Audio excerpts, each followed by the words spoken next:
아편무역이 한창이던 1814년 홍수전은 광동의 농촌에서 태어났습니다. 넉넉하지 못한 집안이라 부모는 청명한 홍수전만 공부시키고 다른 형제들은 농사일을 시켰다고 합니다. 홍씨 집안의 유일한 희망이었지만 운이 없었는지 아니면 능력이 부족했는지 과거 시험에 여러 번 떨어지고 실망과 좌절감 그리고 주변이 기대를 저버린 데에 대한 죄책감으로 괴로워하게 됩니다. 1837년 또다시 과거 시험에 떨어진 후 고열의 혼수 상태에서 신기한 꿈을 꾸었다고 하는데요. 꿈속에서 어떤 노인으로부터 악마와 요괴를 무찌르고 세상을 악으로부터 구해내라 라는 명령을 받았다는 겁니다.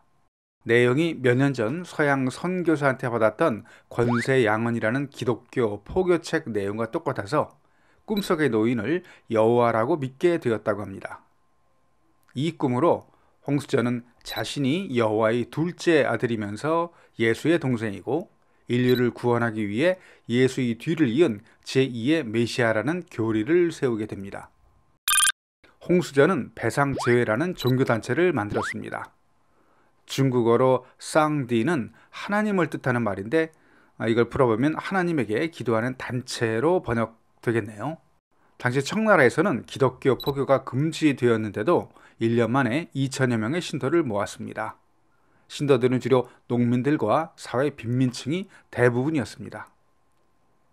이들이 배상제회에 모여든 건 평등 사상 때문이었습니다. 현실에서 억압받고 착취당하는 입장에서 보면 홍수전이 말하는 평등 사회는 분명 천국으로 비춰질 겁니다. 1850년에는 우상 숭배를 거부하고 오직 여호와만을 섬기며 남과 여 그리고 신분 차별이 없는 사회를 만들자라는 구호에 신도가 1만여 명으로 늘어났습니다.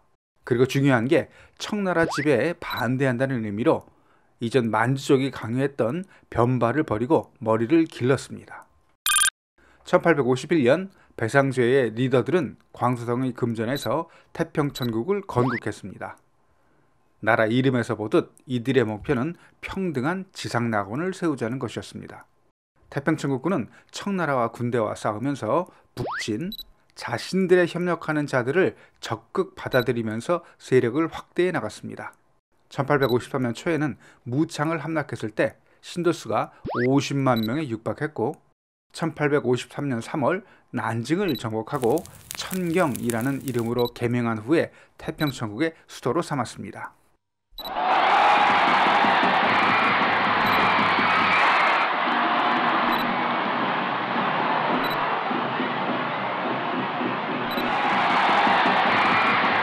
또 멸만, 흥한이라는 구호를 내걸고 만주족의 청나라를 몰아내고자 했습니다. 청나라 입장에서는 아편전쟁보다 태평천국의 난이 더 큰 골칫거리였습니다. 외국과의 전쟁이야 지던 이기던 언젠가는 끝나지만 내전이 길어지면 나라가 망하기 때문입니다. 그리고 시장을 개척해야 하는 서구 열강도 태평천국의 세력 확대를 원치는 않았습니다. 당시 청나라 각 지역의 실력자들을 향신이라고 했습니다.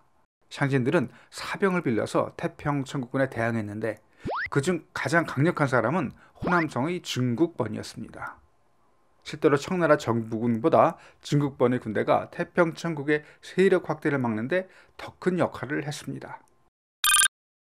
태평천국군은 향신층의 반격으로 타격을 받았지만 더 큰 문제는 태평천국 내부 모순이었습니다. 핵심 리더들 간의 반목과 질시로 살인까지 자행됐고 사건 수습을 위해 홍수전은 살인사건의 희생자를 엘리야처럼 하나님의 부르심을 받아 승천했다는 프레임으로 포장했습니다. 시간이 지나면서 평등사회 이념부터 흔들리기 시작했습니다.